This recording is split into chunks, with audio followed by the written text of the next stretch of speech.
Ruthless, Rabid, Raging, Ravenous, Rampaging, Remorseless, Repulsive, Revolting, Repugnant zombies. Trying to write this 50,000-ish word novel in 20 days, so we are halfway done. I reached 25,000 yesterday, I believe, and now we're going to get to 27,500 today. His plan, still formulating in his mind, was to stay in the field as far as it would take him. He didn't expect it to lead him out of the city, but power lines went on for a while, and maybe he could get away from the heaviest parts of the undead population before he had to go street to street again. That idea, though a solid one. Look, I already have one extra word. I'm flying through this story today. Was not in the cards for him today. Ooh, what a turn. As the grass grew thicker, Waldo found himself searching the growth for snakes. He was looking for zombies too, of course, but he would hate to suffer a snake bite in the midst of all this. Thinking about and looking for snakes, he noticed the movement in the ground sooner than he might have otherwise. Waldo pulled up and stood in place with the knee-high yellow and green... stood in place... let's say in the knee-high yellow and green grass. All right, rolling along. The ground was breathing. Once during a hurricane, when he was a kid, Waldo remembered a tree slowly pulling up by its massive roots outside his aunt's house. The high winds combined with the wet ground were too much for the ancient tree's weight. It had pulsed back and forth, making the ground look like it was breathing, just as the ground around adult Waldo appeared to be pulsing now. Back then, the tree had fallen away from the house, which was good, as the exposed root system was taller than the roof once the giant tree had been on its side. Out here, in this dry ground, with no excuse for the ground to be breathing, Waldo did not think the threat was going to fall lucky for him this time. Pulling up from shallow graves, undead bodies with their eyes dusted in sand sat up. Yeah, I think that works. Armand is awake right now? I know. It's a special occasion. J. Wilburn writing. What else do you want in life? In some cases, their burial was so shallow that Waldo had confused their pale exposed skin as part of the ground. As they emerged, he saw more and more of them than he could count. They were the ground. Added another word. The is always the one that saves you on word counts. However long ago, see, that's going to be odd if I don't put a comma in there to guide the reader. Hey, I wrote 3,600 words so far today and another 2,500 goal. Then I sleep. There you go.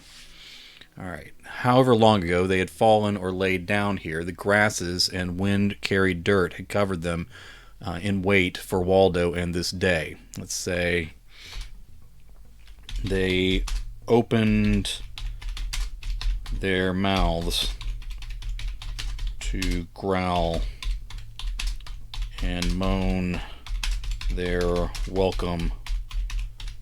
welcomes to him. But sand and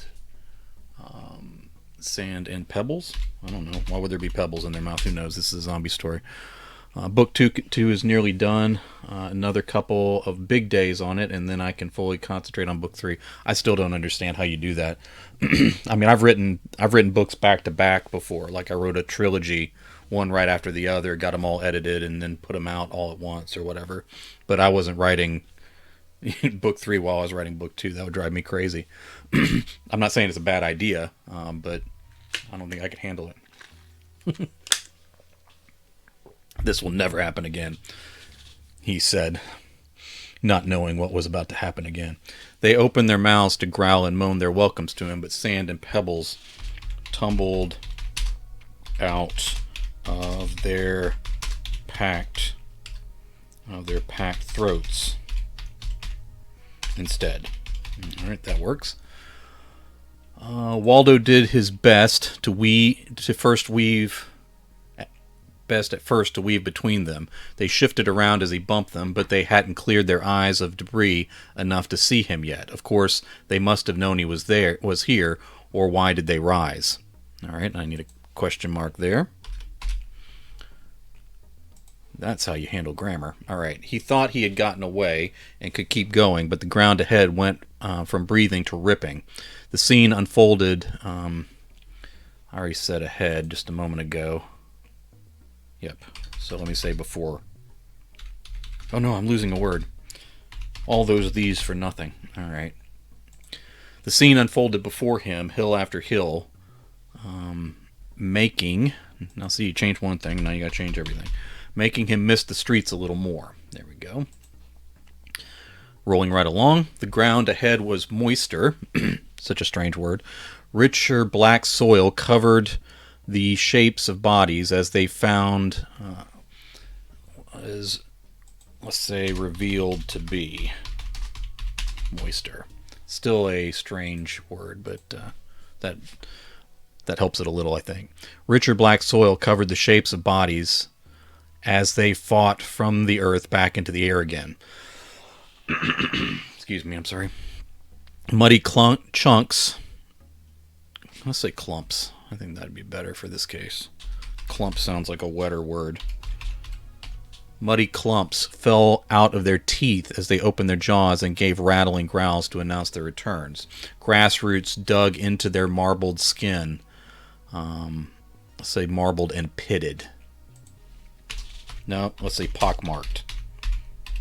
Pockmarked skin. There we go. All right. Moist. No. If you're ever in trouble in a horror story, just throw the word moist in. You'll get cringes out of everybody. For some reason, moister sounds worse. Because everybody hates the word moist. Moister sounds worse than moistest. Yeah, I think moister is the worst word ever. It's underappreciated in the lexicon. Colorless mushrooms sprouted from the joints of other reanimated monsters, as shelf funguses concealed parts of their faces. Worms and creatures with armored bodies and many legs fell from the wet dirt they shed or crawled out of holes, rotted and burrowed into their flesh. All right, that is super gross, and I think it's awesome. All right. Moistus is lovely. Oh, this is going to be the worst chat ever. All right, the ground head continued to break. Ground ahead. Good Lord. I thought, am I trying to be clever here? Was I like reading Old English? The ground ahead continued to break farther and farther into the distance. Maybe, let's say, break apart. I'm trying to be clear about what's happening. And instead of ground, let's say topsoil. Topsoil. All right, I think that's one word. Hold on. Topsoil, yes, sir. The topsoil ahead continued to break apart farther and farther into the distance. Maybe his traipsing through the field had stirred the first few, but now they were activating each other in a chain reaction that cut off Waldo's path and all his plans. Let's say all his best laid plans. I know best laid plans is cliche, but it still flows off the tongue well. He turned in a circle to discover he was surrounded by the resurrecting dead. The ones who had flopped out of the fence simply joined this new horde of green zombies, bringing the vegetation along with them. All right, let me add an ing there. He needed to go. I could get to 50,000 words just adding in all the ones I've skipped. That much hadn't changed. He cut toward the buildings to the left. I really didn't like prepositions and articles here. I just thought I could leave them out whenever I felt like it. That's crazy talk. It was still some distance, and there were plenty of monsters rising out of the ground in this direction, too. He needed to go somewhere, though, and this was the direction that promised solid streets again the soonest. The moistest. No, I'm just kidding. This city wasn't being good to him, but at least zombies didn't tear out of the asphalt. At least not yet. At least not that he had seen. But hell, this day wasn't over either, was it? No, we keep going forever. You still got 25,000 words in this day, Waldo. All right. He dodged the rising boils of grassy soil. All right. Nobody knows what prepositions and articles are anyway, so it's fine. Yeah, that's true. Everything we don't know what it is, we just call it an adverb and leave it at that. All right. Twisted loose. All right. Hands. Let's say fists. Fists broke through. Broke through the sod in horror movie cliche. Ooh, it put the quotation mark in there for me. I'm not the quotation, the apostrophe for me. Accent mark. Good Lord. I need to stop talking about grammar. Fist broke through the sod in horror movie cliche. They were as smeared with dark dirt as Waldo's right arm was painted with zombie guts. With zombie guts, he couldn't seem to get off of him.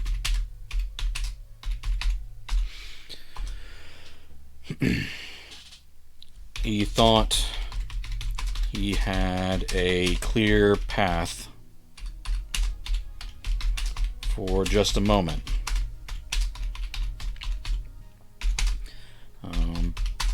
But then additional threats showed themselves.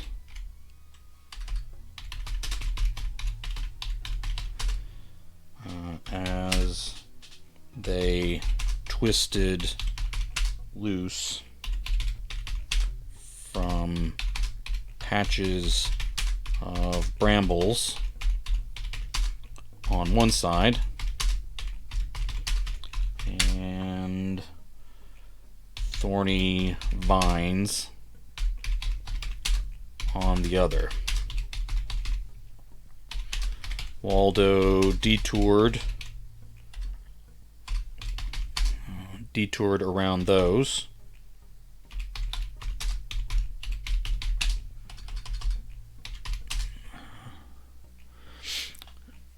Waldo detoured around those, but he didn't care to go through those sharp plants anyway.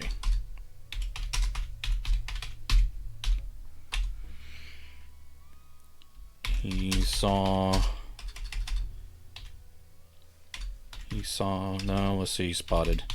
spotted a change in the landscape ahead.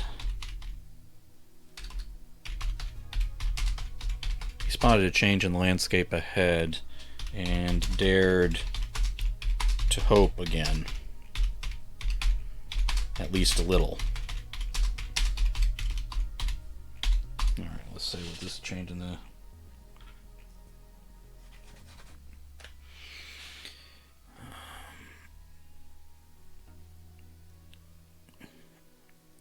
leaving deep footprints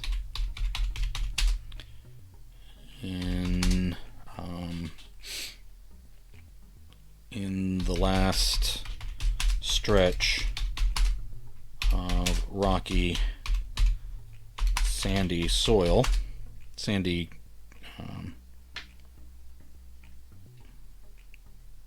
let's just say dirt. Okay. Leaving deep footprints in the last stretch of rocky, sandy dirt, he left the ground behind. Let's say the natural ground. He left the natural ground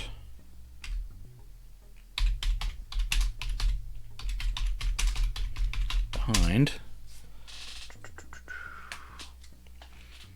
to run down the gentle grade of a concrete drainage slough. I have no idea how to spell this kind of slew, and I think I even looked it up and wasn't able to find it, so I'm going to check later. I know that slew means you slay somebody, like you're killing them, but the kind that means like washing things away, and Sloughh I thought might have been it, but that's slaw, which is something different. Also used in zombie stories, as in the skin is sloughing off their bones. Okay, let's say flood dirt. No.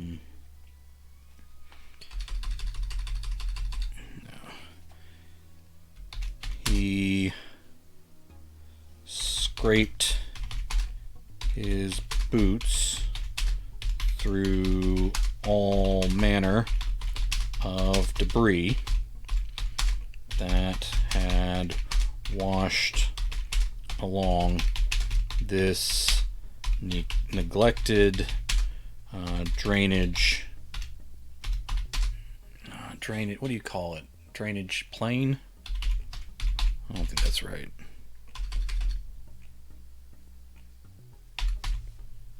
Yeah, I can't remember if that's right or not. I know I got all kinds of spelling errors there. Hopefully I'll hire a good editor this time. Off the ground to the concrete slough. He dragged through flood dirt. Let's say packed flood dirt. Harder clay.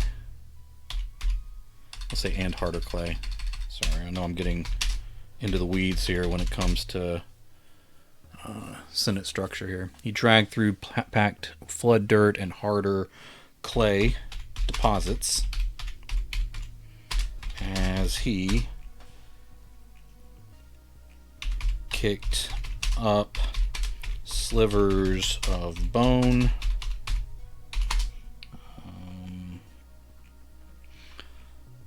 pulped trash paper,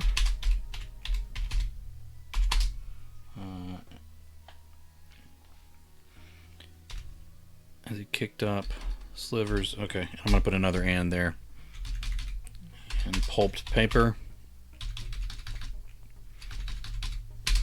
Attempting to hurdle faded plastic kitty toys.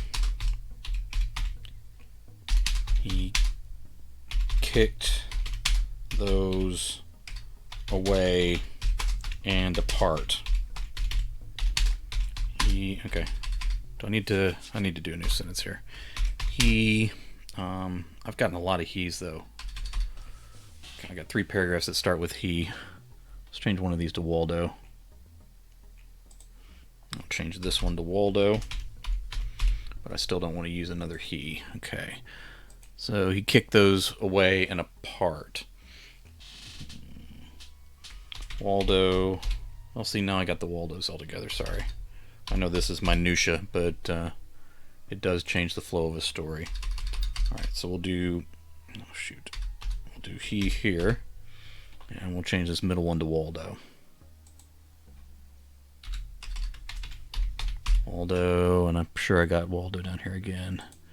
Alright, so we'll change that Waldo to a he. Okay. Good Lord J. Alright. Okay. Waldo was quickly reaching a level of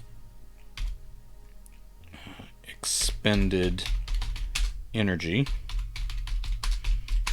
to where there wasn't going to be much more leaping in his future. He knew he couldn't run forever either.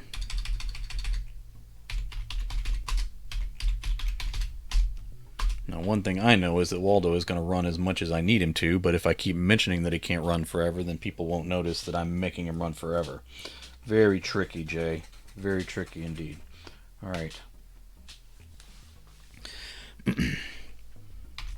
Zombies closed in from everywhere behind him,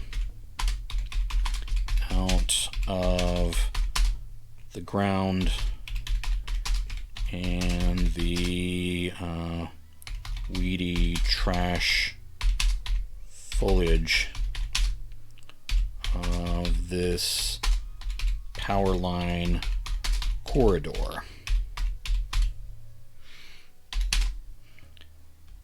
They had all cleared enough dirt from their throats to lift up their undead voices. If others from the city heard that, he'd find the zombies in front of him too. Say, many people had died this way all over the earth as the human population dwindled, and the numbers of the walking corpses had grown faster than they could be dispatched. Waldo knew he was no one special, and he could only dodge fate for so long.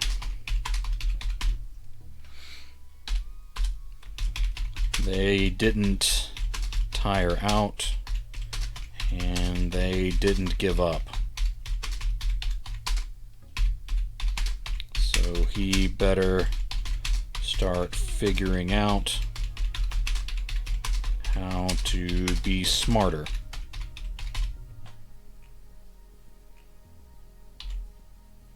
Okay, that's good. Let's get back to the action. Zombies closing in. Alright.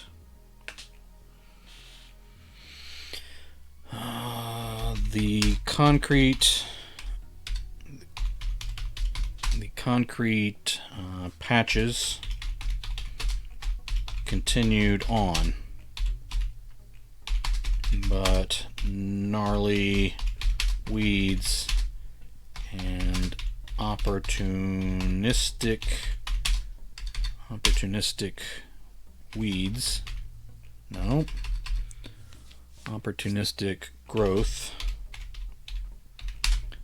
sprouted from the flood dirt in a screen.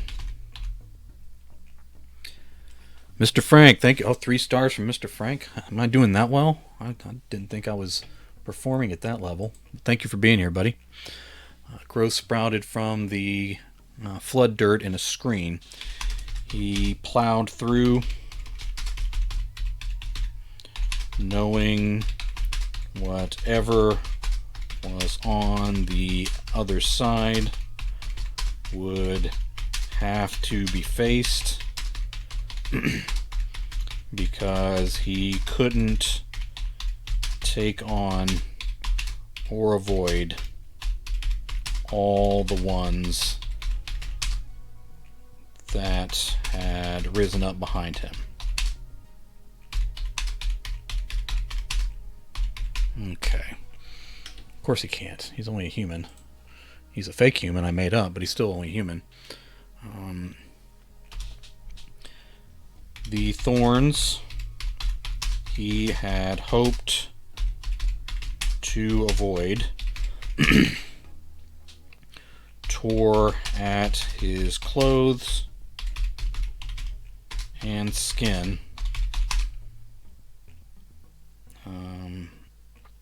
as he pushed through the bushes.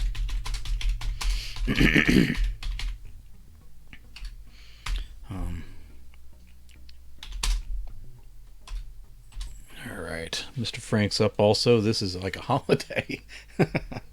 Nobody has work tomorrow? What are you guys doing up at 8 at night?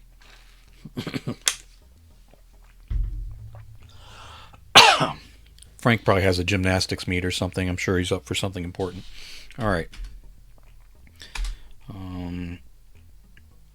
Waldo had to dance around a bit to avoid putting his foot in the mouths of a few zombies stuck to the concrete.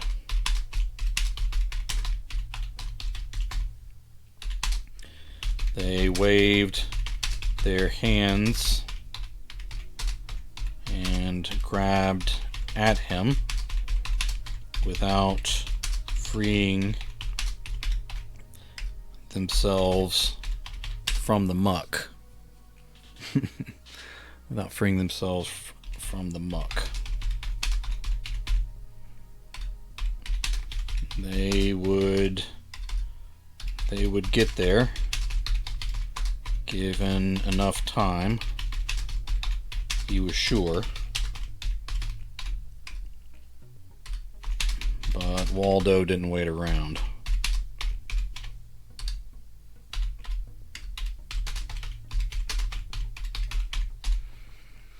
Alright, Armand made terroristic threats. What are you talking about? Oh, if you didn't stay up. Remind me what you're writing, Mr. Frank. I don't know that you're doing NaNoWriMo, but I remember you talking about writing something. Something about bears? Is that right? Are you writing something about bears, Mr. Frank? Also, he said Tom Duffy made brownies.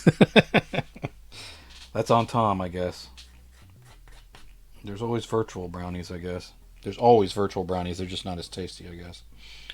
Push through the sharp bushes. The rocky slope rose ahead of him, much steeper than it had looked from a greater distance.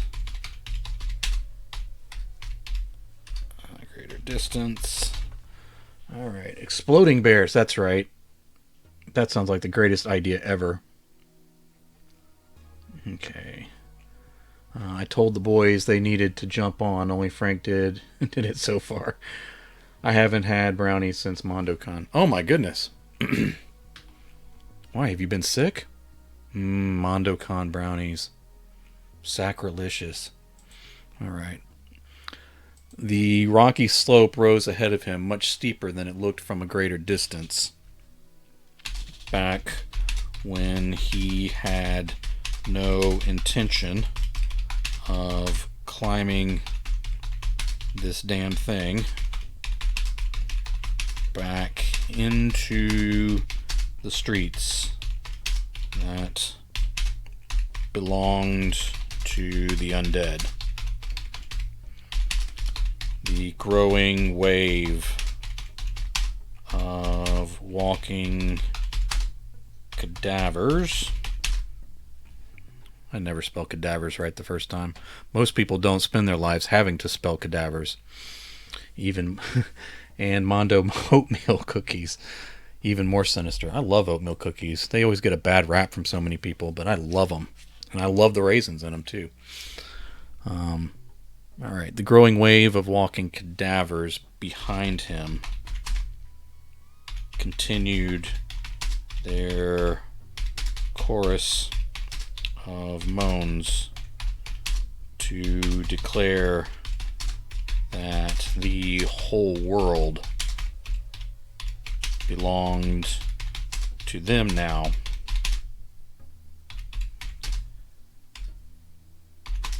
And Waldo had no business being here. He agreed with them on that at least.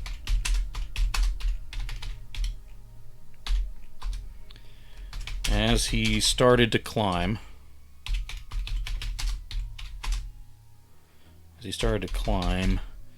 he knew he was in trouble.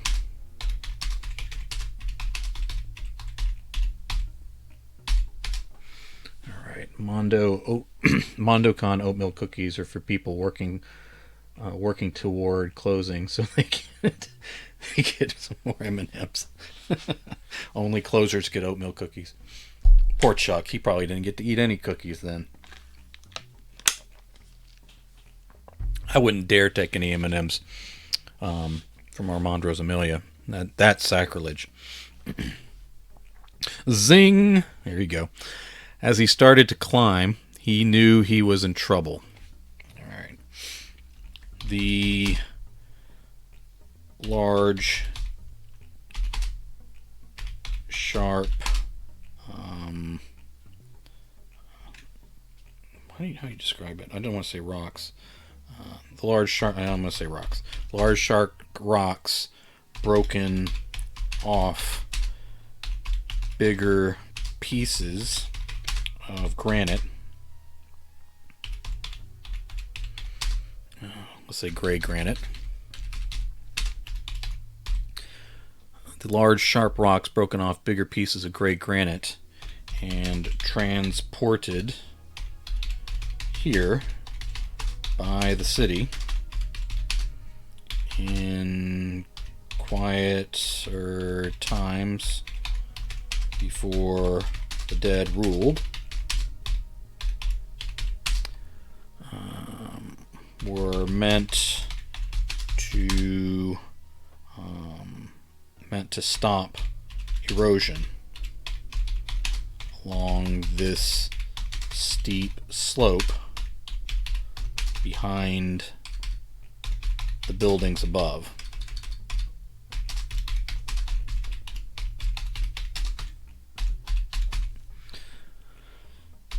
But they had failed. Waldo tried to use them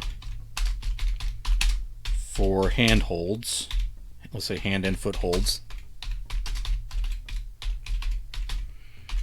But these rocks pulled away from the compromised hillside and tumbled down behind him. Those falling rocks helped take a few of his pursuers off their feet, but never out of commission. So he had to climb between them.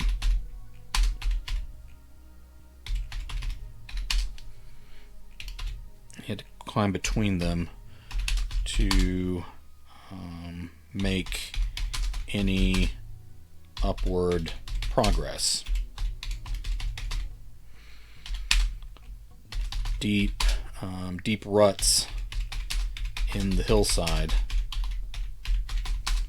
threatened to drop him down into dark fissures in the dirt. Nothing was crawling out of those, but he'd have bet his life that there was something trapped in there.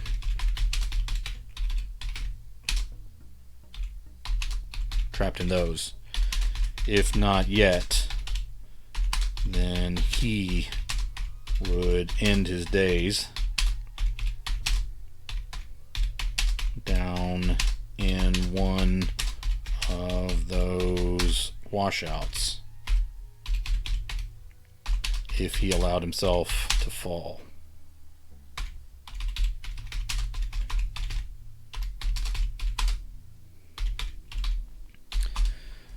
Let's say Waldo found himself moving sideways more than up because of all these obstacles. As he went, he dislodged more rocks, nearly taking himself down the incline into the clutches. All right, into the clutches of of the persistent dead. I'm sure I've used that term before, but we'll be all right. Bound to repeat yourself a few times in 50,000 words. All right, what else is going to happen? All right, slope was not eroding. Pulling away. All right, I was going to put more zombies up on that slope, but I think I'm overdoing it, so I'm just going to make the climb itself the precarious thing. All right.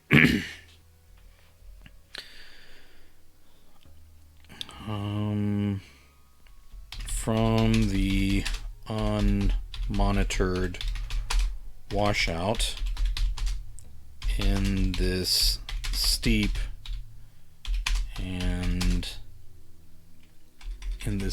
experiment with holding back nature.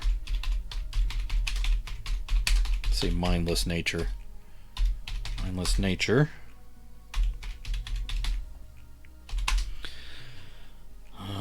Green netting was exposed. Again, it provided him no handholds.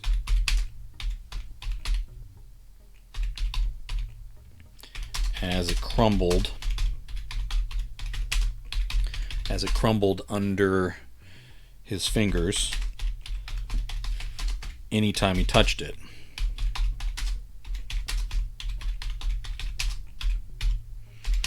Those crumbling pieces of webbing. Okay, those crumbling pieces of webbing tangled around his ankles and in his boots. Now he climbed and tore his way loose to get even higher.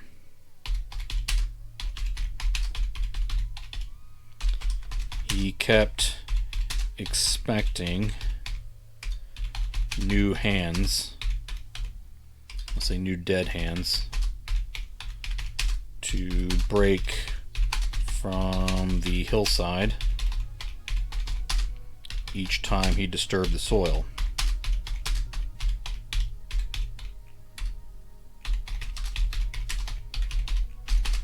As if the ones climbing steadily behind him weren't enough.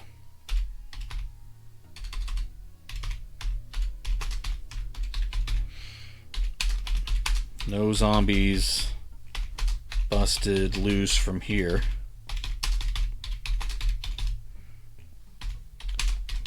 Even they were smart enough to stay away from this slope, but the fire ants seemed quite happy with it.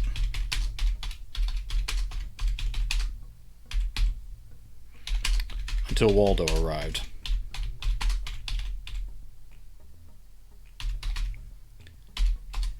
He felt their burning stings on his legs and arms before he saw what had him. He took a moment to brush them away,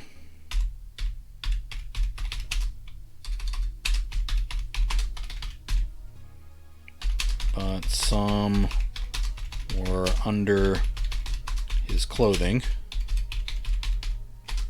and his shredded shirt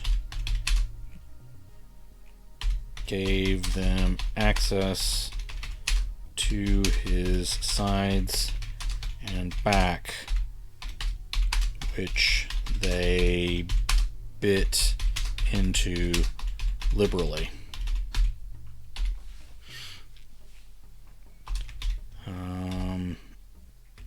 There was no way. You can never get enough dead hands. Yeah, there you go. There was no way to get them off of him if he was sitting his dumb ass in the middle of them.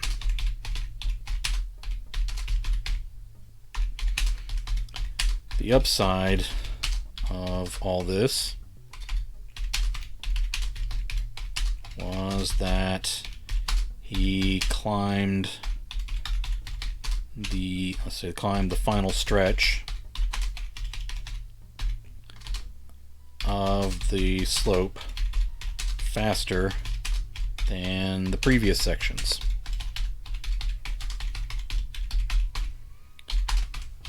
Apparently, stinging fire ants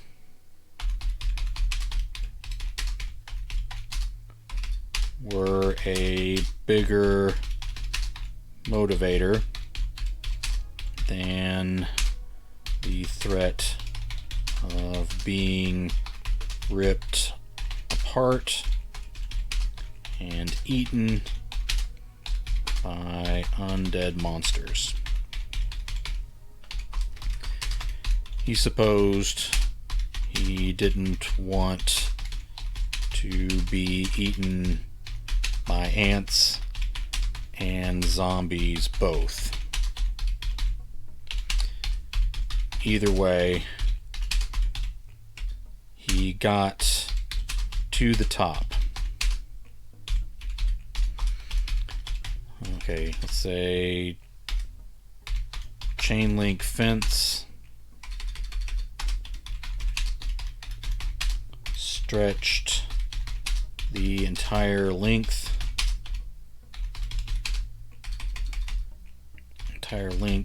of the ridge behind all those buildings. This one was not topped by any sort of wire.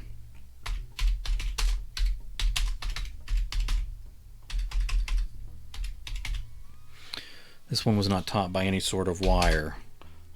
Barbed, razored, say barbed, razor, nor electric. Not that the last one would have mattered much now. All that was irrelevant because the erosion up here had washed out the ground under the fence, or the fencing, in several places.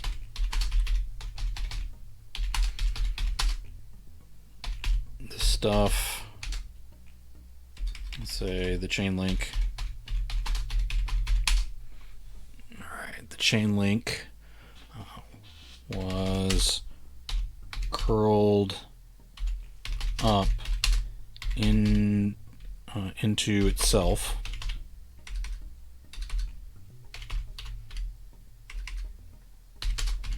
In front of him.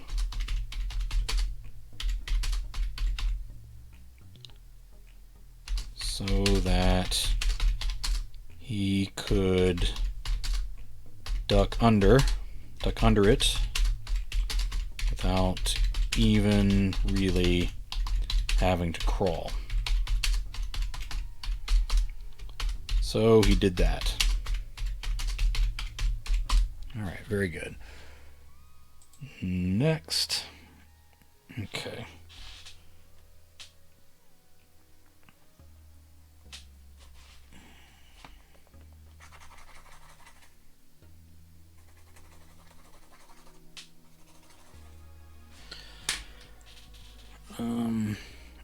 He considered trying some of the back doors,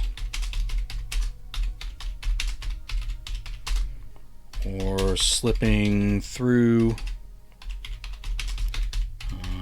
the windows, missing, let's say the low windows, the lowest windows, missing most of their glass.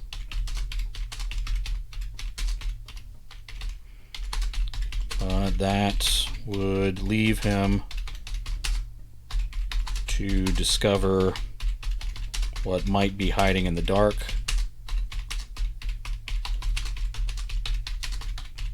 Or waiting for the zombies to track him inside. They couldn't see him well.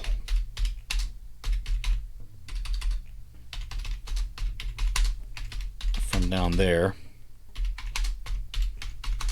Yet.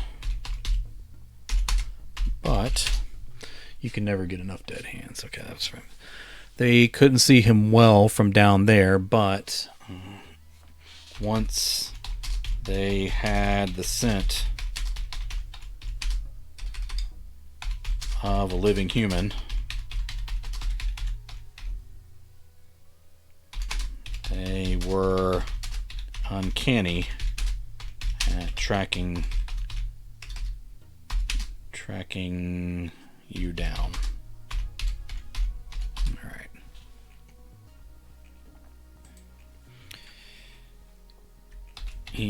Okay. Moving along the rough ground.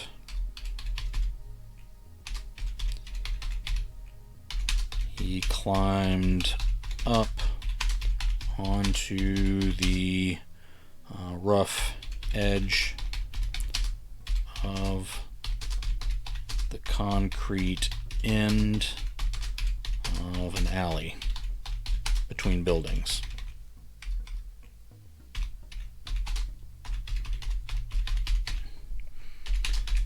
Maybe that little bit of climb would keep all of them back as he faced what might be ahead. The truth was that if they made it this far, then maybe put a comma there. Then this step up onto the concrete wouldn't be much of a challenge, really. Okay, moving right along. All right, so we step up.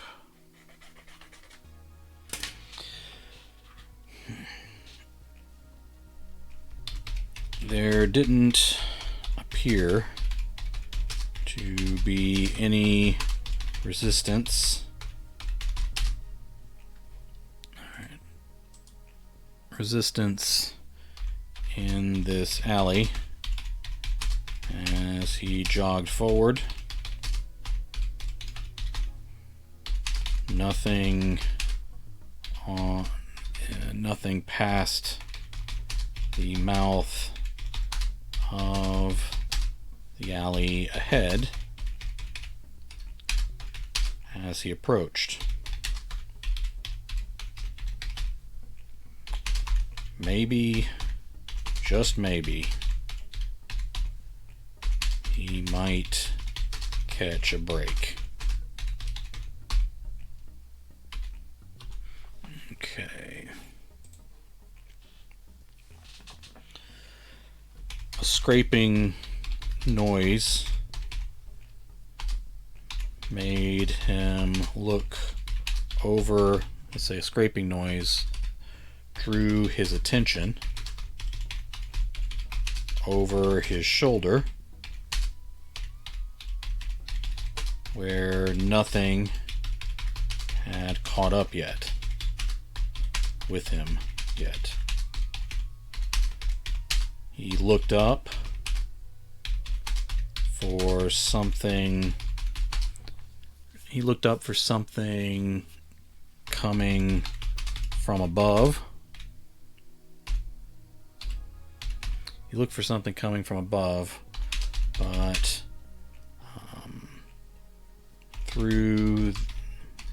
but the strip of sky above the canyon of these buildings was clear. That horrid noise was coming from somewhere, though. All right. What's it called when you make your hand go numb so you can diddle your needle? What is this? They call that doing the Chuck Buddha. The old Eric Buddha. Good Lord.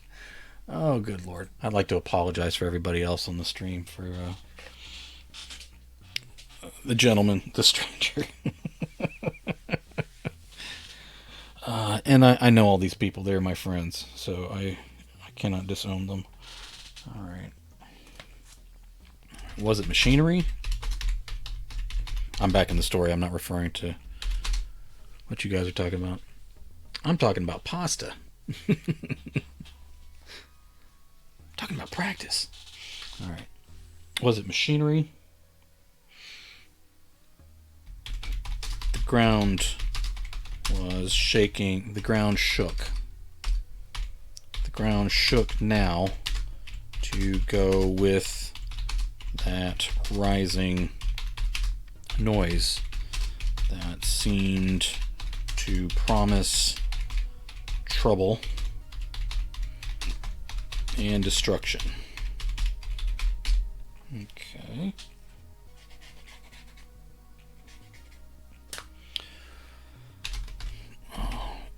With no better options,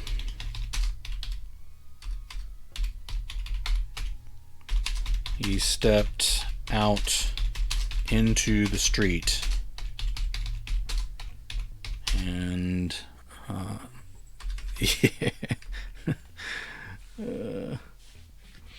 with no better options, he stepped out into the street to face whatever might be waiting. Alright, good deal.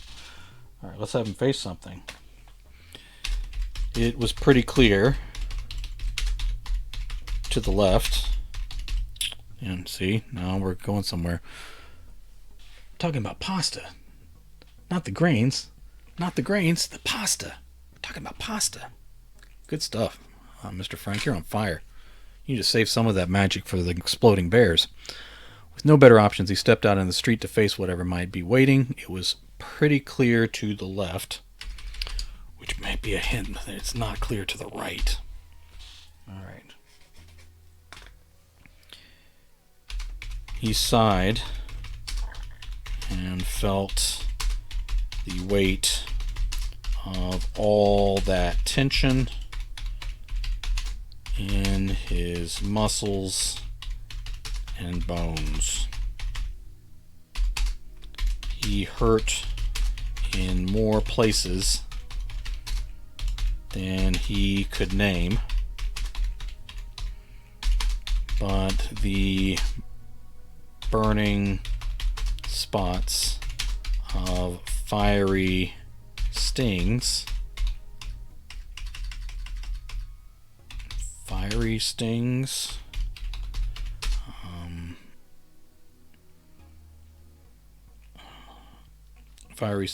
ruled over all for the moment. He'd forgotten the ants.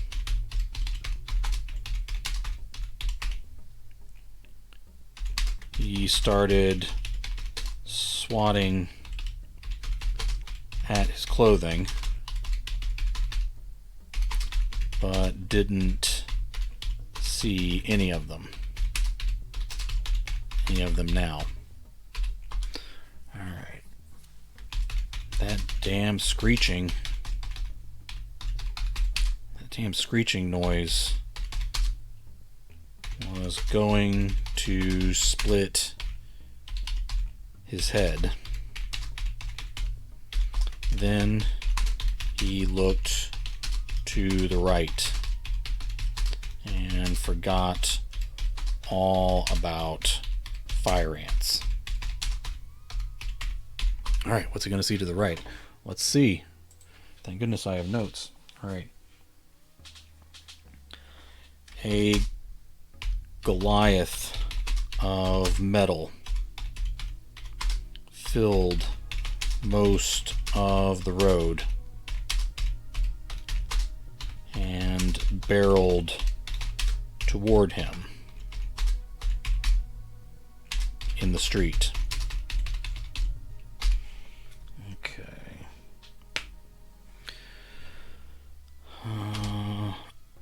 Sharp spikes spun in, let's say, hostile blurs. I don't know what that means, but it sounds good to me.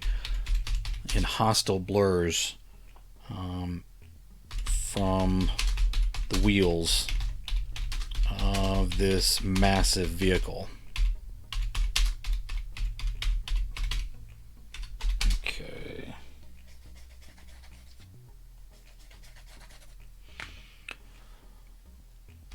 Off the front, welded plow blades. Off the front, welded plow blades, sliced through a pair of zombies in the street before they were swept. No, before they swept under the vehicle in a splash of guts and gore. Here we go. So the plow blades on the front of the vehicle work pretty well. All right.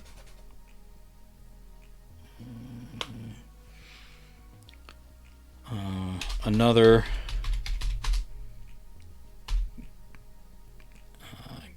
got himself snapped at the knees.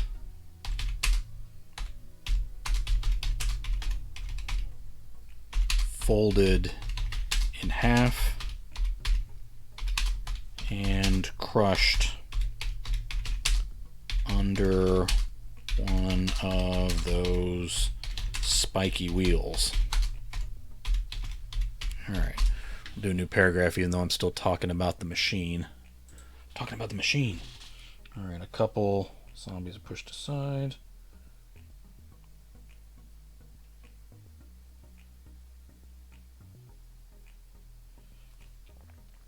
Okay. I'll come back to that. All right. Bundles of razor wire along the sides of the rolling fortress made stuff on the fence back at the apartment building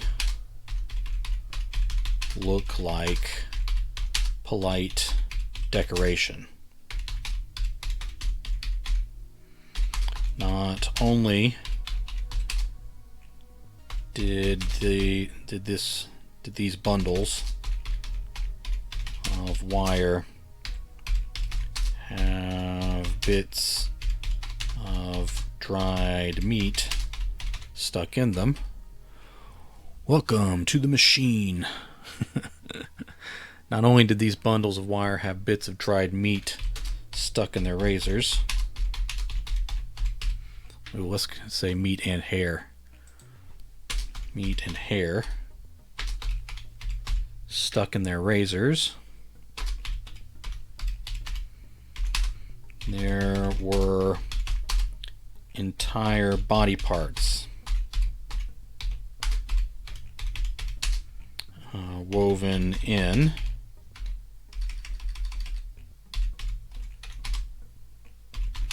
where they had been pulled loose from joints and torsos.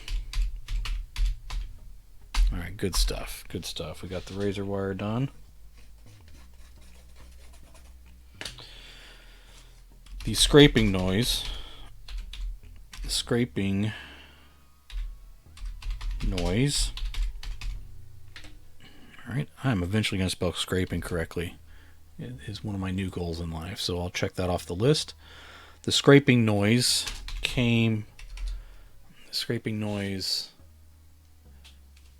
produced. No, that's not right. It's the wrong subject. Originated. Alright.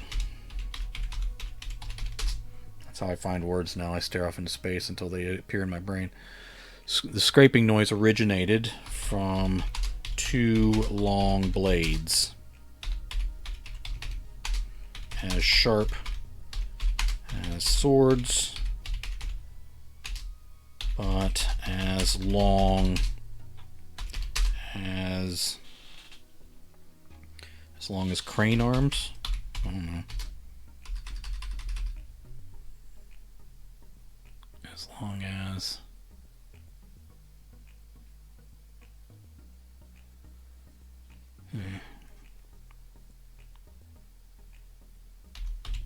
I'm going to say that it doesn't make sense to me, but I'll fix it later. Okay. As long as crane arms. They extended forward and out at angles where they scraped along the building fronts on both sides, throwing sparks the whole way, and gouging deep furrows into the brick and stonework. Alright, good stuff. Now we gotta have something get clobbered by this thing.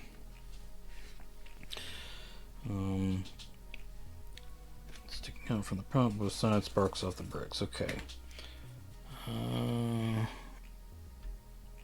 Unlucky zombies still in the path of this thing. Path of this rolling nightmare.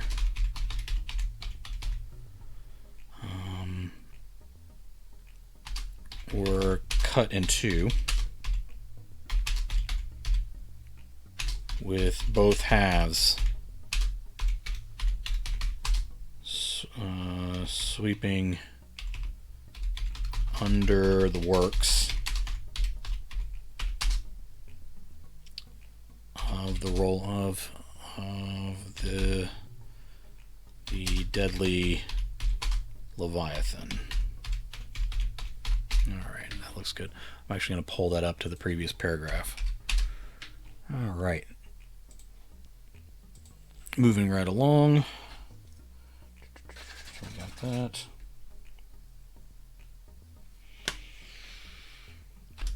Those same blades continued their, let's say those same massive blades.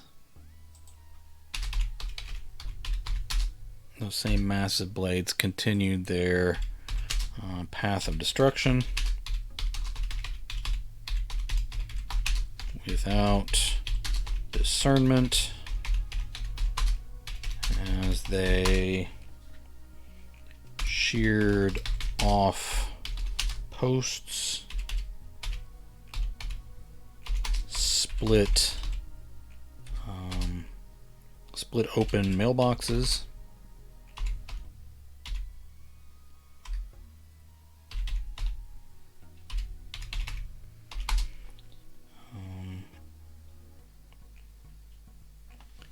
and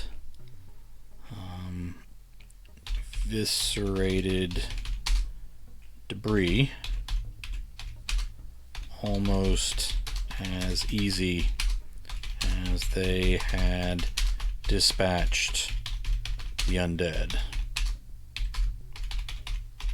Okay. Let me spell eviscerated correctly.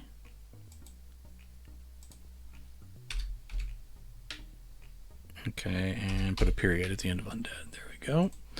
Moving right along. Alright, now what are you just standing there for? You need to do something, don't you?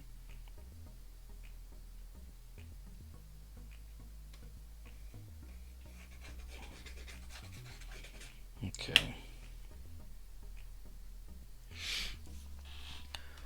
Above all these impressive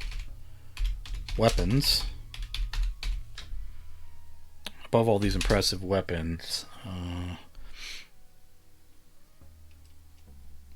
metal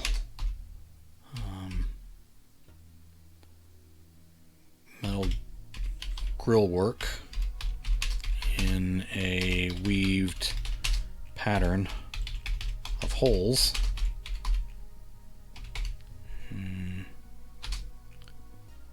hung welded over the front, over the high front. I'm pretty sure destroying mailboxes is a federal offense. It better watch. I'm telling you. I'm not sure these guys are good guys, so we're just gonna have to see. If not, they got some explaining to do. Above all these impressive weapons, metal grill work in a weaved pattern of holes hung welded over the high front, where the flat-faced windshield used to be. Okay.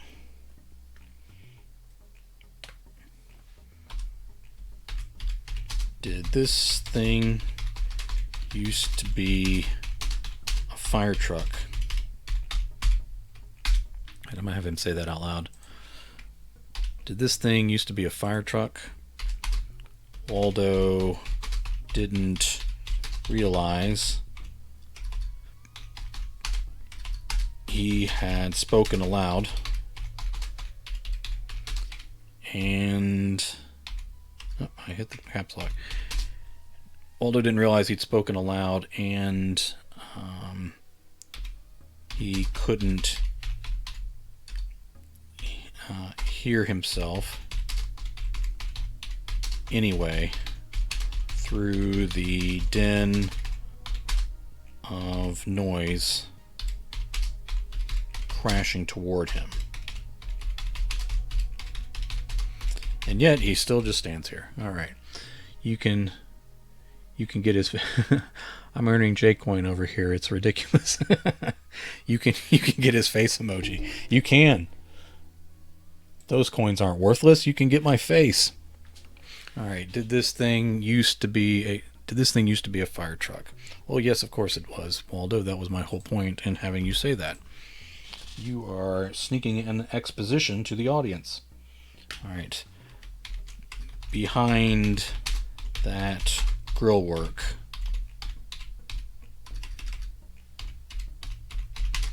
shadowy figures. Not girl work. Not that there's anything wrong with girl work. I'm just saying I'm trying to say grill work. I can buy J-Head with J-Coin. Oh, that's funny. I knocked my phone over. All right. Behind the grill work, I try not to make terrible noises because it scares Armand while he's writing. But don't jaywalk and don't destroy mailboxes. I don't approve of any of the crimes being committed in this novel. Behind the grill work, shadowy figures shifted from side to side in the cab. Can I buy Duffy numb hands with J-Coin? Oh my goodness. You guys are developing a black market here. I also don't approve of the J. Wilburn chat black market. It's called The Stranger. Behind the grill work, shadowy figures shifted from side to side in the cab. If they saw Waldo,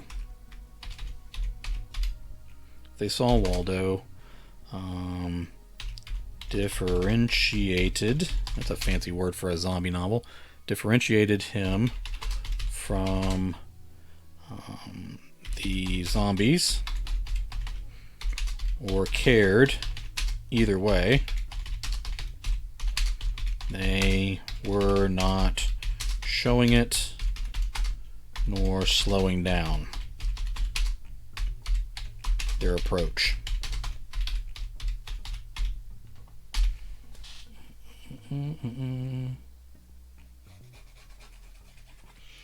Slowing down their approach in this apocalyptic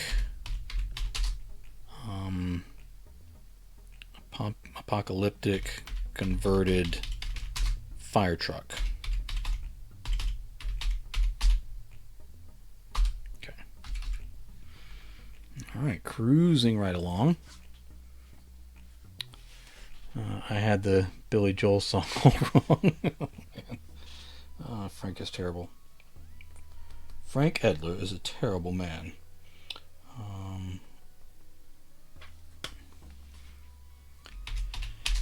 He needed to move out of the way, and he needed no further invitation or motivation. Waldo ducked back into the alley, only to be, well, let's make this a new paragraph here, because this is going to be a different action. Doesn't hurt to have short paragraphs when action's going on. Waldo ducked back into the alley, only to be bumped out several feet into the street again. The drivers of the killer fire truck kept coming. All right. I have over 9K J-Coins. I need to see what else I can get with them. Oh my goodness. I got to come up with more perks.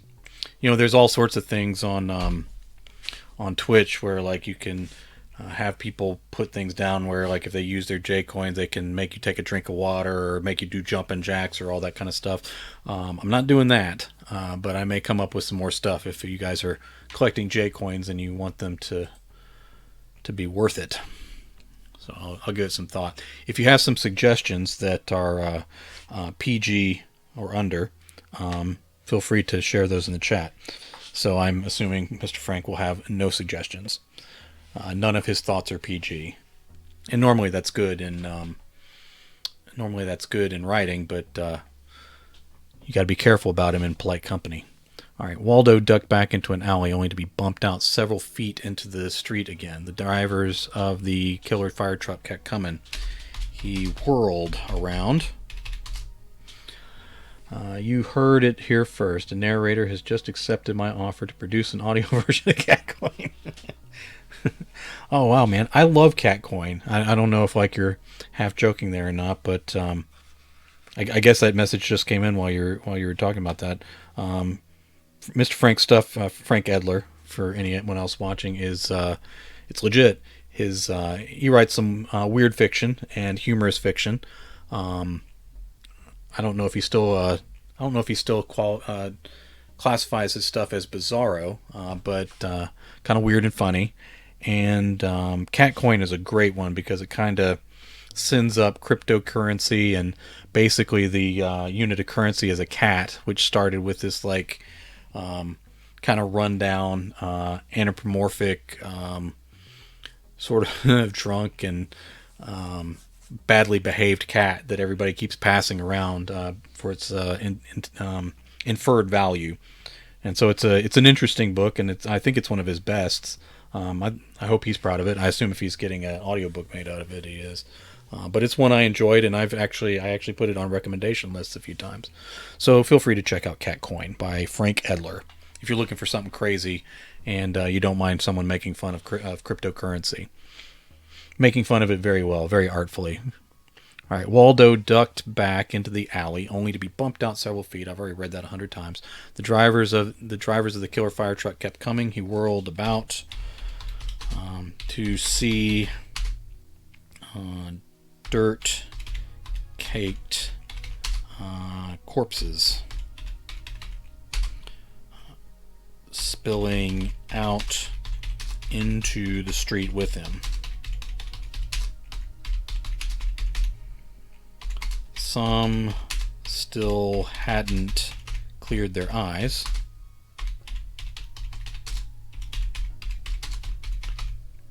But they either followed their noses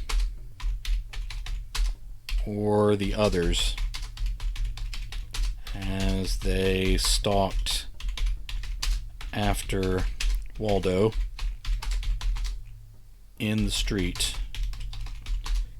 ignoring their doom rolling toward all of them.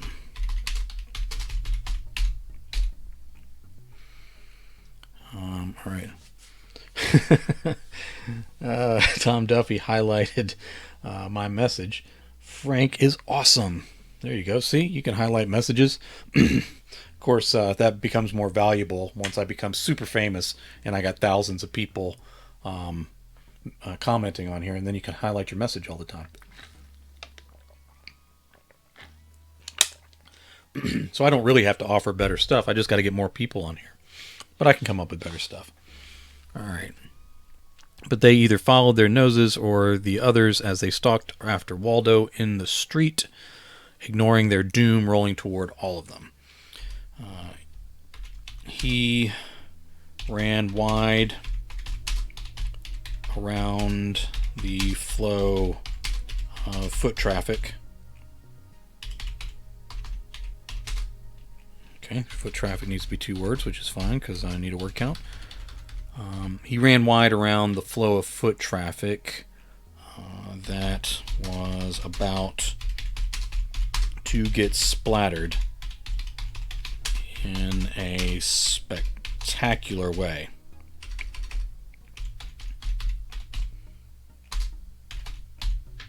Okay. Nice. Hashtag nice. All right. He ran wide around the flow of foot traffic that was about to get splattered in a spectacular way. He considered... Okay, let's say Waldo.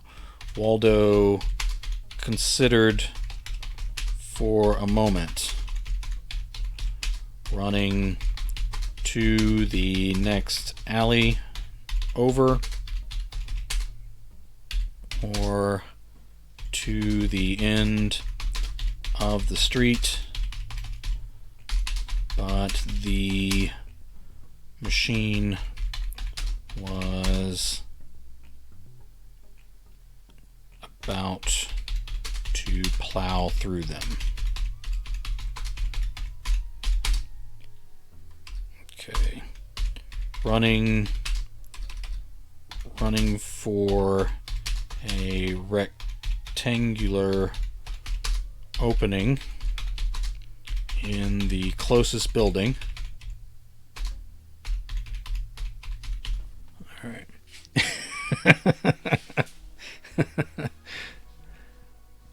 Good emoji, man. Run. There's some neat stuff down in there if you ever get bored. And they dance around my screen too. So anytime you put up an emoji, it dances. So feel free to abuse that privilege too. Running for a rectangular, and I'm being serious. You can put anything up there you want to see bounce around the screen. Running for a rectangular opening in the closest building. You need a zombie toe emoji. Oh man, start making t-shirts. He knocked a couple fat mushrooms off the face of a corpse that tried to hug him. Tried to wrap him in a hug.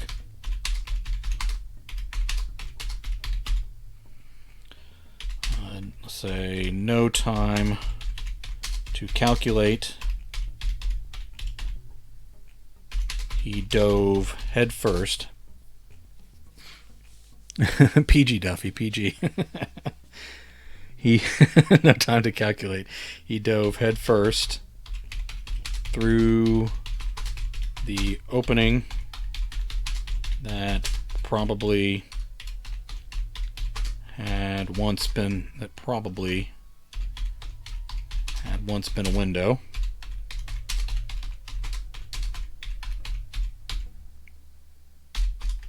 The screaming blades tore through the brick behind him. A second later. Bum bum bum, new chapter. You'll just have to wait until I write the number to find out what happens next. Because I still need about 500 words. Alright. And I'm so bad with numbers, I forgot what the number of the last chapter was. Okay, 13, and now I need to write 14. Find out what happens next time as soon as I start typing. Okay.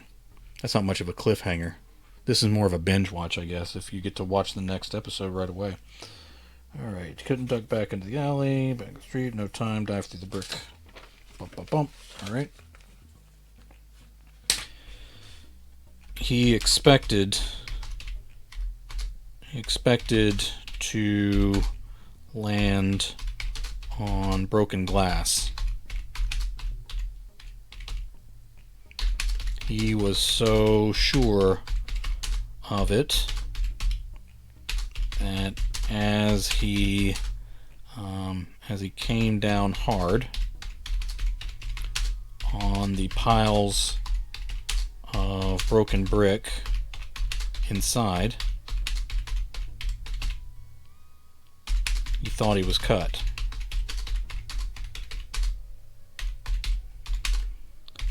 It hurt like hell.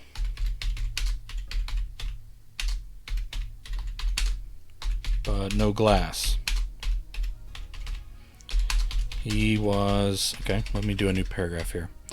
Waldo was just as surprised to not get his feet sliced off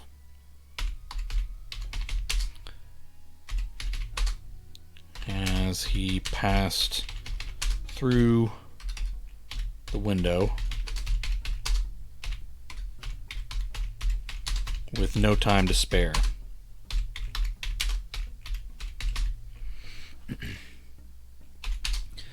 All right, the wall, well, let's say the opening. The opening behind him lost its shape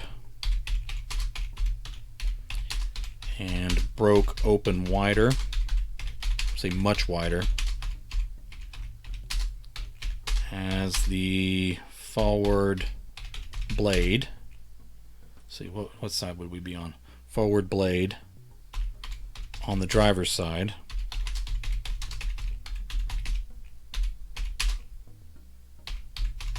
tore away the front of Waldo's refuge. More chunks. I've used the word chunks so many times in this thing. More chunks of brick fell heavy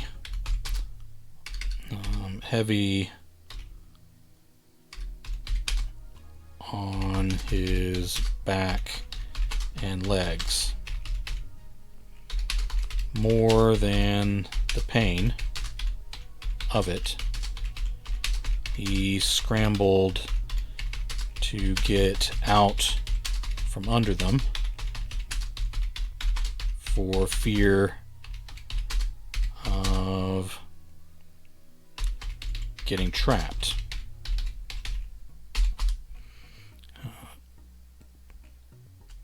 So, okay, when you start a new paragraph, do you think it's better to use the character's name or the pronoun? I think it depends. It's better not to use the same word. So, like if we were doing an evaluation of this page real quick, I have there, a, was, with, he'd, that, then, a, bundles, the, those, above, did, behind, he, Waldo. Like that's ideal. The ideal would be that each paragraph starts differently. It would be bad if every paragraph started with he. It would be bad if every paragraph started with the person's name. You can alternate them if you need to, but you also don't want he, Waldo, Waldo, he, Waldo, Waldo, Waldo, he. Like that would be worse.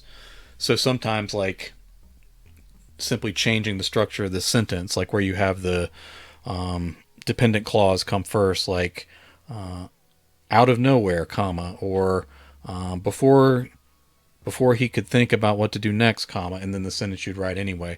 A lot of that is fluff and stuff that you would normally cut from sentences anyway, but for the purpose of changing the beginning of paragraphs, it goes through. So some of that also depends on what's going on in the paragraph. So if you're using the name a lot, then you got to alternate the name and the pronouns to a degree to get things going, and sometimes see if you can get away with not doing it. Like, is it important that the character be included in that sentence? Like if it's something like Waldo saw or he noticed, like when you do that kind of stuff, those things can be cut because you can just have the thing happen, and same as the reader notices it, the character can notice it.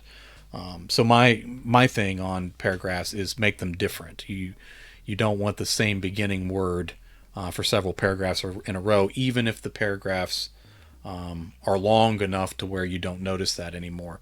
And same thing with the sentences within the paragraphs. You don't want, unless you're doing it on purpose for a particular emphasis, you don't want to repeat the same word. So like if I were using the word fallen in a sentence, I don't want to use it twice.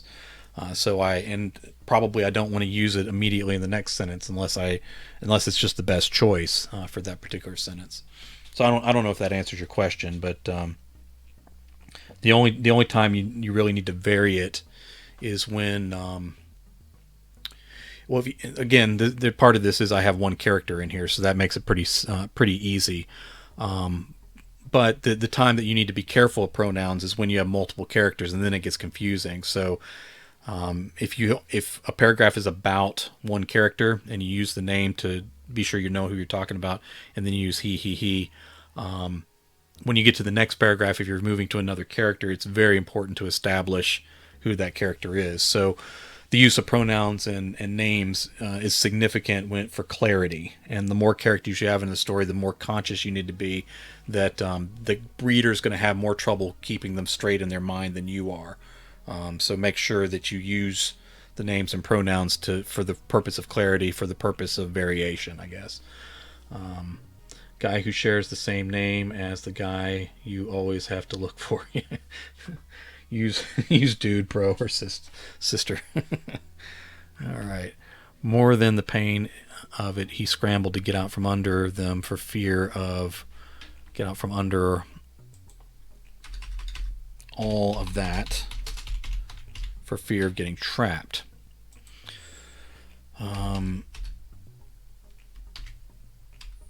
The wave of gore and severed flesh splashed. The wave of gore and severed flesh splashed over his lower body so quickly behind the cascade of brick wall. The wave of gore and severed flesh splashed over his lower body so quickly behind the cascade of the brick wall that his mind went to rain and wetting himself before he realized that that foul. Am I used the word wave before I have? Okay, here's another example where I don't want to use the word wave. And wetting himself before he realized that foul. Have I used the word flood? No.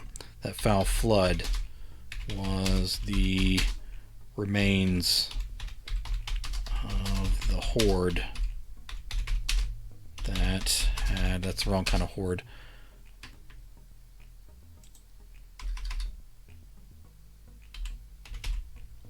Okay.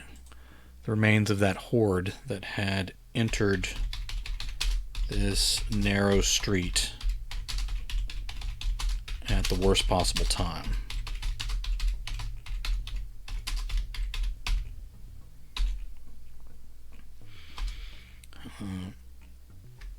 Rising to his hands and knees,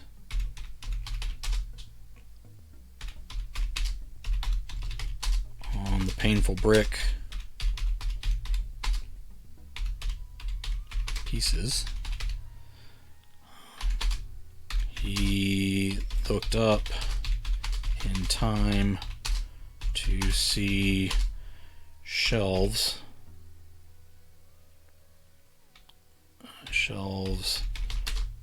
farther down the front of the shop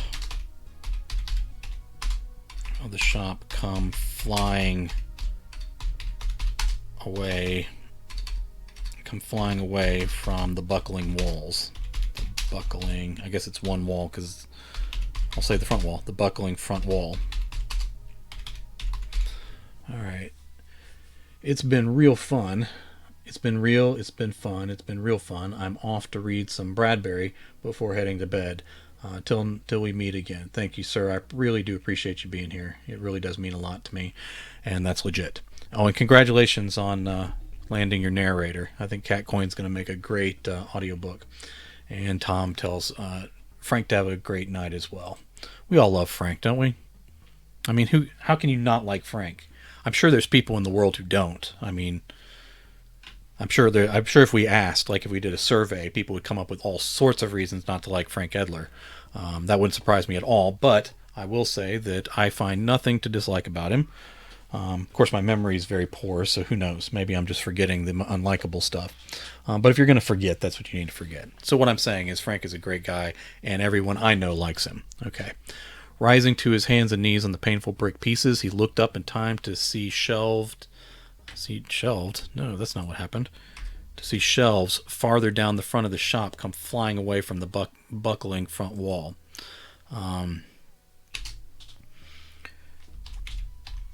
The boards survived well enough considering.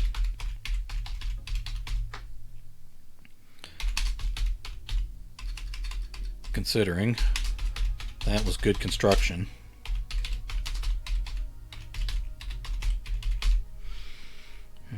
But the ceramic knickknacks, I spelled that right. Holy smokes. Alright. I'm always proud of myself when I spell something right. But the ceramic knickknacks still perched up there after all these years did not fare as well. I don't think that's the right kind of fare for this either. Did not fare as well. Okay, I'll check on that later. Motion caught Waldo's attention.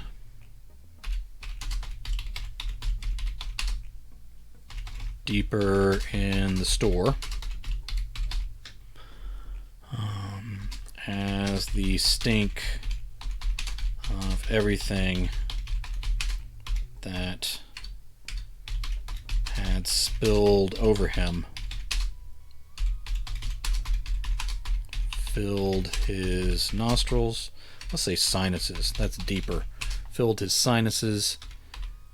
No, we're going to make it even worse. We're going to say it cleared his sinuses. Cleared his sinuses.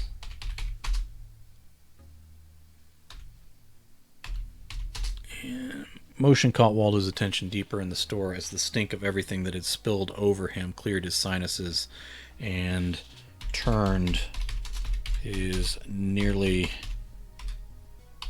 empty stomach. All right.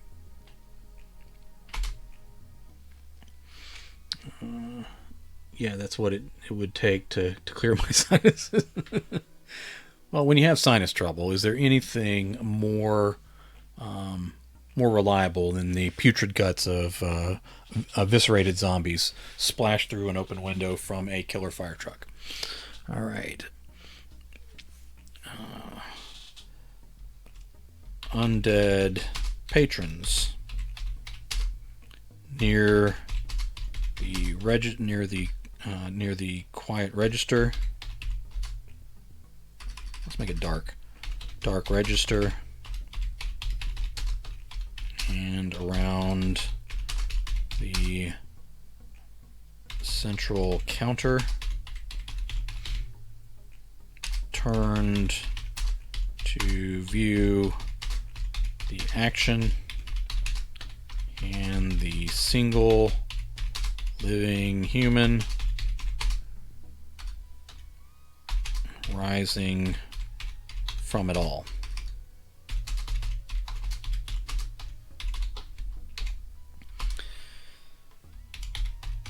They seemed to consider him for a beat or two before they shuffled in his direction. Once they left, okay, let's say I'm about to do a micro problem there. They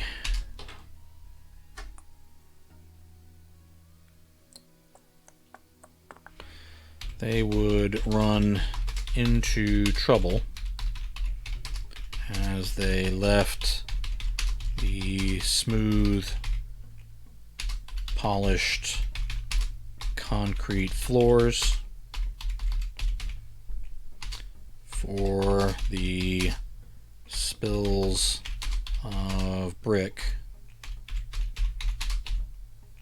But Waldo wanted to be clear of them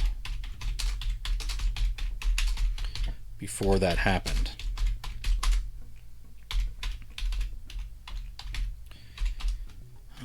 He slogged over the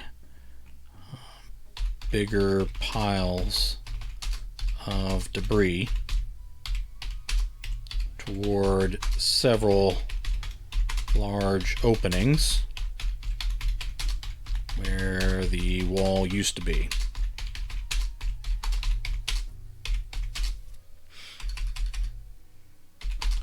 He prepared to fight his way through all those zombies.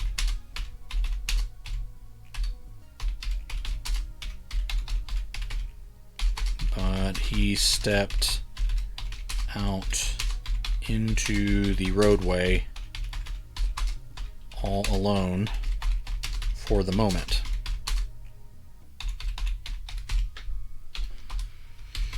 The stink that coated him was even thicker out here. Every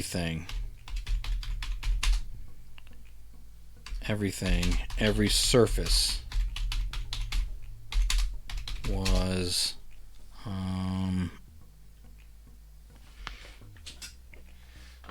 covered in fluids. I'd say dark fluids.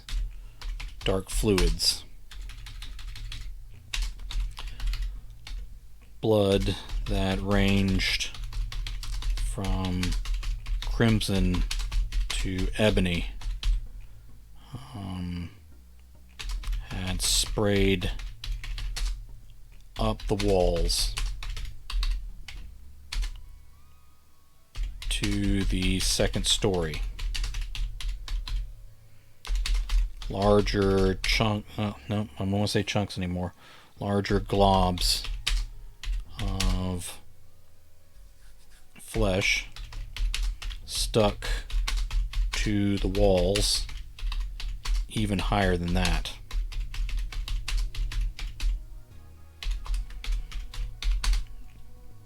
Back from where the killer truck had come, the slaughtered corpses scattered in pieces of varying size.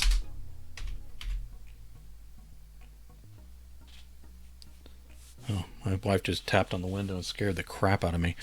Alright, back from where the killer truck had come, the slaughtered corpses scattered in pieces of varying sizes as far as he could see along an endless killing field.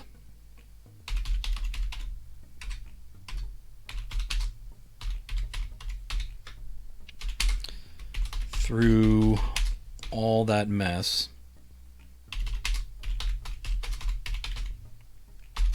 the destruction along the ground floors on both sides varied. Alright, I said varying sizes. Okay. I'll say alternated. Alternated from deep cuts to total demolition. pieces. I don't want to say pieces. Parts of the buildings fell away. Parts of the buildings fell away in some of the deeper destruction.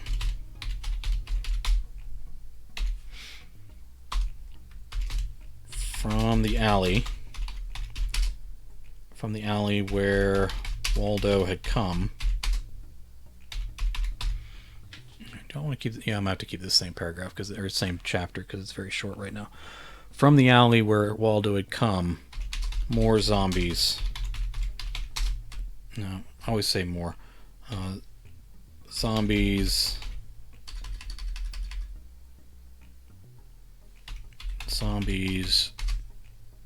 twisted up in thorn vines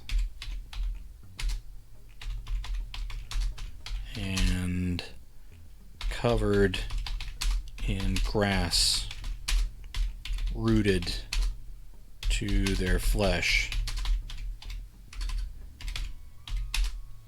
emerged too late for the truck to take care of them. Waldo groaned and almost slipped. Not to say almost fell. Almost fell twice as Waldo groaned. Waldo groaned and almost fell twice as he turned around on the slippery street to run. Okay. I'm at 27,538, so we're going to call it a day there. And I'll pick up with this chapter again tomorrow. So 27,538. 27,538. So we're going to do a quick update here.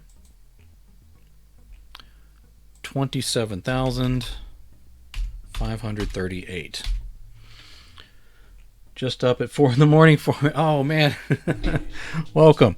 All the way from Scandinavia. Up at 4 in the morning. I appreciate your dedication, man. Sweden. Right. I get my brain gets stuck. I had Sweden in my head, but I couldn't form the word. It's one of the side effects of what I got. All right, so we updated to 27,538. We're going to take a quick look at a couple folks because I am having a late dinner, so I want to be sure to take care of that. Good grief. Would you just look at John Quick? Would you please? And you joined Nano. Good job, Gedman. I appreciate it. You got the website name yesterday, and again, you can set whatever goal you want or however you want to do it. That's awesome, man. And I'm Jay Wilburn on there, and some of these guys on here are buddies with me. So if you do a search for Jay Wilburn, ask to be my buddy, and I will buddy up with you on there. Had a few people buddy up with me today, so if any of them want to be included in these updates, that's going to be awesome. So very cool. Excited to see what you're writing and help encourage you as you go along. So thanks for including us. But let's take a look at John Quick. This man is at 28,058 words. And as far as I know, that may be not what he's finishing with today. So excellent job, John Quick. We are proud of you. All right, quick look back at my buddies. All right, Ryan J. Pelton. Again, he does not update until he's written in the evening, so he's probably writing right now. Talk about a machine, that's right. Ryan J. Pelton at 26,556 words, and I believe that is yesterday's total, so excellent job, sir. I expect you to blow that away very soon. Tom Duffy, I know who that is. Tom Duffy is at 24,861, and I imagine he's about to do another update here soon. based on some of the writing he's doing now. So we'll see how that goes. But very good job, way ahead of the 30-day pace, very much on the invitation sent. All right, I'll grab you here in just a minute, as soon as I get off. So very good pace, Tom. We're proud of you too. All right, this is very exciting. I'm glad there's more people diving in here. And the numbers almost don't matter as much as like just having some support and people encouraging you and always making that forward progress. I know a couple people who've done 30,000 word and 35,000 word goals, which makes more sense for regular writing. Let's look at Armand Rosamilia. Of course, we need to remind everyone that Armand has decided to write all his books at the same time. So he's hoping to crash through the rest of book 2 and really focus on this book 3. Now, the amount that he's writing, once he gets completely focused on book 3, this thing will be done in no time. And all that to say, he's still at 24,017 words on this. So, wonderful job. Armand wrote 3K today on the second book today and only needs 6K more. So he's going to knock out that second book and then probably come in with even more focus on the third book. It's an interesting idea. I wonder, and I know you're never going to do it again, but I wonder how that impacts the story, like knowing some things that are going to come up if it changes how maybe you end book 2. And of course, you may be the only person that knows what those differences would have been. All right, let's take a look at old Oscar. It is as confusing as hell. No advantages. Would not recommend. 2 stars. All right. Demon and Disasters. I'm super excited to see this fantasy novel from Oscar Jones, and he's at 21,889. So very good job, Oscar. And I'm interested to see what that book becomes. All these titles are fascinating me. Chuck Buda has made a recent jump in his totals, so he's doing a great job, and will probably keep right on up as he keeps going. I think he's doing better this year than he has done other years that it kind of challenged him a little more. But he's at 19,008 words, which is still comfortably on the 30-day pace. And the way he keeps getting burst through, I'm thinking he might finish up pretty quickly. Not so satisfied with the name of my job, but that's the closest I got. That's all right, man. All right. Can't wait until next evening. My time. You're great to CJ. Thank you, Kedman. I appreciate it. I am going to accept your buddy invitation here in just a moment. So let's take a quick look at Alex from Iowa. Alex from Iowa is at 13,166 words. So he is moving right along. Each time he's able to update, he adds good numbers on there. So very proud of the work he's putting in when he has time to write.